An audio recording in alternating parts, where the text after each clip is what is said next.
Good morning. I am Brian Carpenter, sports editor of the Meriden Record Journal, alongside, as always, my man Pete Paguagua, and I am happy to have, to my right, Mr. Ben Stratton, state open champion, 182 pounds from Platt High School. Ben, we are very excited to have you.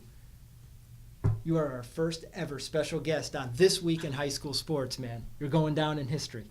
Thank you for having me.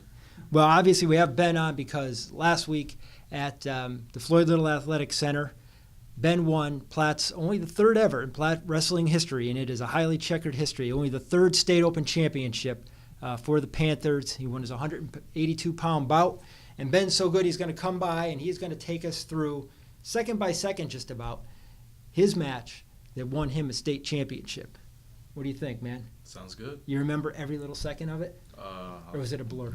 It was a blur. I'll do my best, though. Hey, Ben, one thing with this kid, Caffrey, now from Killingly, had you ever wrestled him? No, I did not. He actually lost in semifinals of Class M's the week before. So this is my first time wrestling him. He's a great contender, though. He took me down in the beginning, but so when I took a bad shot, and I was just stuck here for a little bit, and I needed to get out of the position. And then he jacked me up right here, so I wanted to restart, so I went out of bounds a little bit.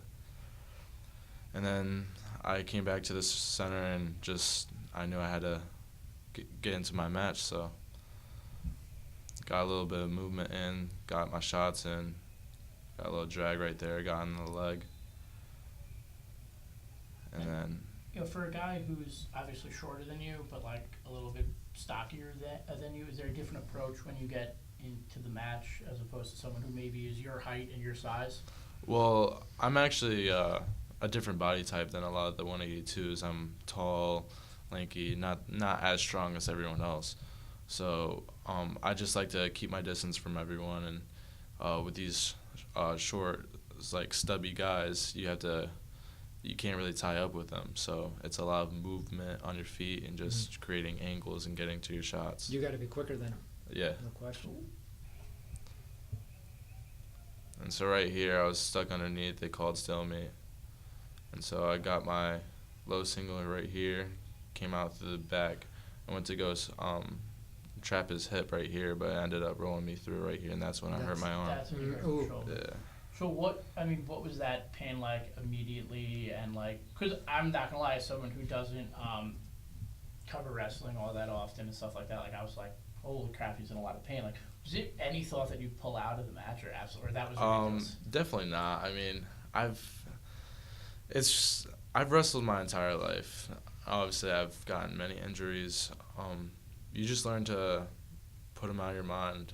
And my mom tells me all the time, like, rub some dirt on it. And so, your mom's the best. Yeah, right away, I mean, it felt like a shooting pain going, like, throughout my back. And so it hurt for a little bit, so I was kind of like stunned. But I got my composure and just went back to the middle, told the ref, cut off the injury time, and I wanted to wrestle again. So at no point are you thinking, oh man, I'm in trouble here. You know, I'm hurt and there's no way I'm going to be able to win this match. Nah, I mean, this is senior year, state open championship.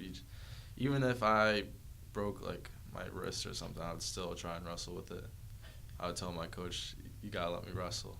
So right here, I stood up and he dropped to my leg, picked me up in the air, and That's good wrestling. Yeah, picked me up in the air, and I knew that I had to get points before the end of the period because there was like 20 seconds left. So I needed to dive for an ankle or do some funk to get out or do something. So I ended up diving for his ankle, caught both of his legs, took him back to the ground, so we were wrestling on the mat. And he went to go roll me through here, and He almost pinned himself there. So I put all my weight, like, right in my butt, just dropped my hips, and I flipped my hips right here, catching his arm. And then that's when I knew I had to and started getting some back points. Yeah. And then I ended up catching that arm and putting him in a headlock. I just squeezed for my life right there. 10 seconds left. So yeah, then the emotions take over. Yeah. This is a beautiful thing here, man. So yeah, let's walk us through that because you go right for Coach McCarty. Yeah. So I mean, right after, I don't know why, but it's just like all the things you worked for. It's just, like it just came to my mind, and my mind was blank throughout the entire last part of the match. Yeah. And so once I pinned him, I just saw Coach run out on the mat, and emotions just started flowing, as you said, and it's just crazy how much work you put in, and then it all works out in the end. Beautiful. Ben Stratton, 182-pound state open champion.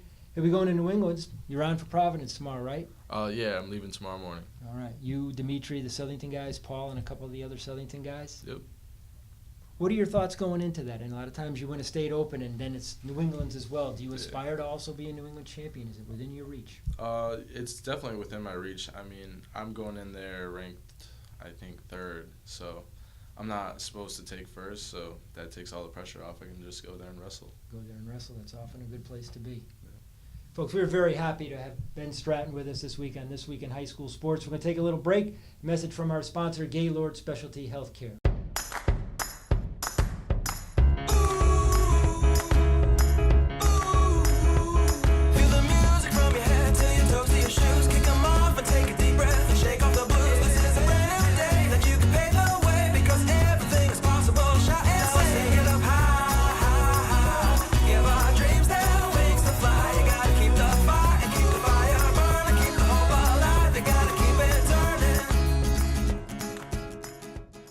And as Ben and Dimitri Carnot, Paul Kalo, and the other Southington wrestlers make their way up to Providence for the New England Championships in wrestling, Pete, we're going to turn our attention to basketball. Yes. We had the girls' state tournament open this week, and it was kind of a quick ride. It's not over, but we had 5 of our 7 teams lose in the first round. We had 2 winners. We had Tina Gagne and her Platt Panthers, dramatic win there with Madison Chapman hitting a corner turnaround jump shot the closing seconds to give Platt its first postseason win in 7 years.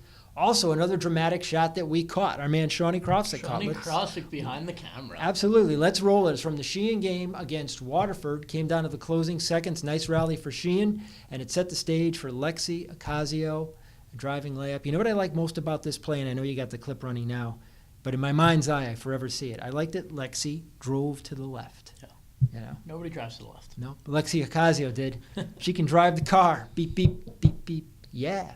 Hey, you know, for Sheehan, there's a girl who we thought and she thought, of course, that her career was done with that knee injury. And instead, she was able to come back in the postseason, you know, live a hero's moment there. Now, Sheehan and Lexi and the girls, they went out to Bethel on Thursday night in the second round. They're about to tip off. Pete and I actually are filming here on Thursday night. We're pulling for Mike Busillo and his girls because if they win, they're in the quarterfinals on Monday, and it gives us some more stuff to go chase down. From the first round, other games that Pete got to because he is here, there, and everywhere. Southington girls against Glastonbury. A sad end to the season there, though. They lose 61-54. But you know what, Pete? There's a team that it was Jeanette Wadolowski and a lot of young girls. We've talked about this. They developed nicely, won far more games than they lost. Yep. And, you know, hey, they lose to Glastonbury in the first round, but still a fine, fine season for Mike Forgione's team.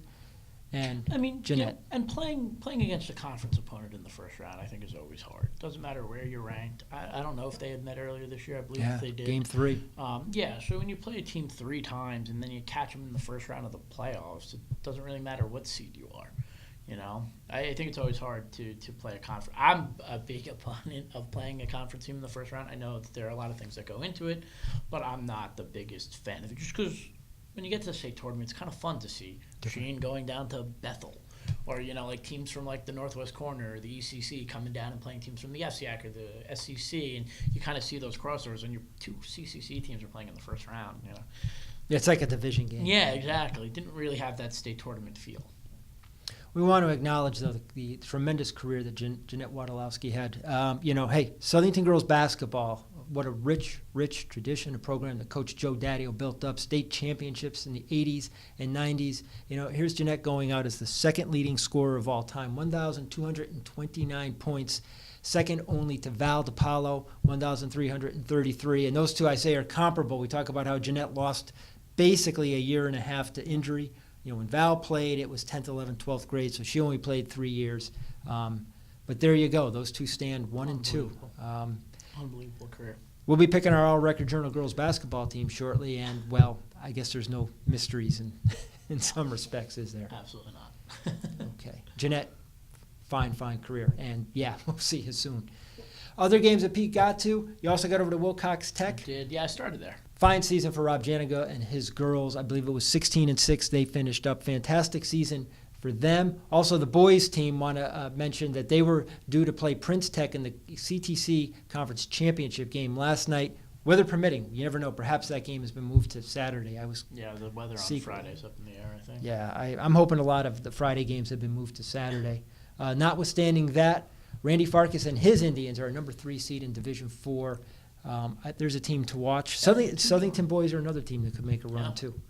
We will see what next week brings with the boys basketball tournament. For now, with the girls, as of this filming, we had Sheehan and Platt advancing to the second round. Congratulations to Mike Busillo and the Titans, Tina Gagne, and the Panthers. All right, you know what time it is for now, Pete?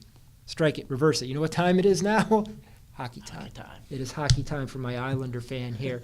And you took in both games of the SEC SWC Division III semifinals Wednesday night, Milford Ice Pavilion. We thought we'd get the all-Wallingford championship game. Yeah. We did not. BBD had something else in mind. So I guess we could start with that one. I mean, there's really nothing you could say. BBD played the better game, and they dominated most of the game. They got the late goal in the first.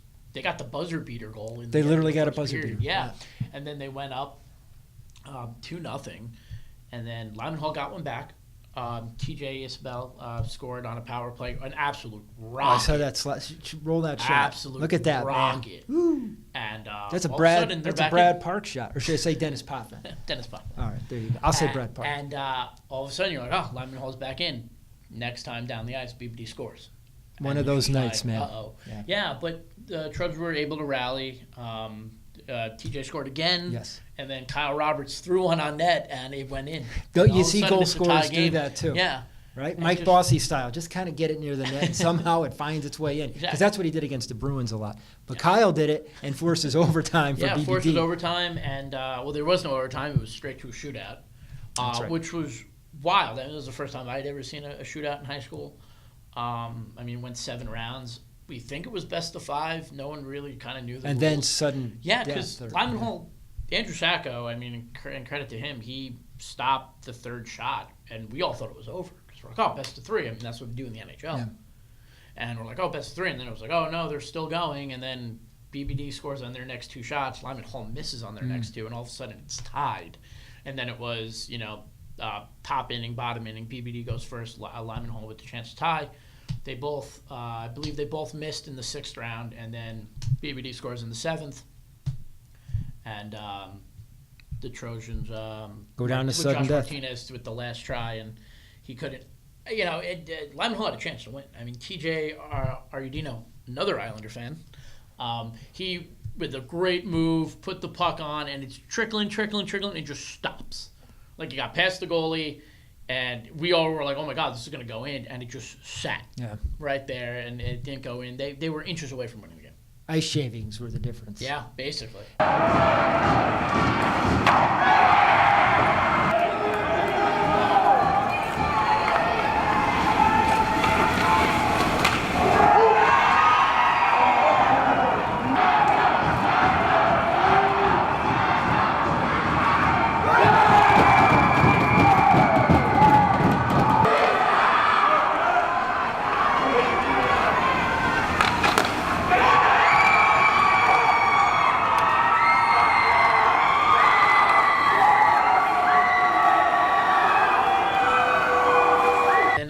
Sheehan, again, like you said, we thought it was going to be an all-Wallingford championship. Obviously, it didn't go that way.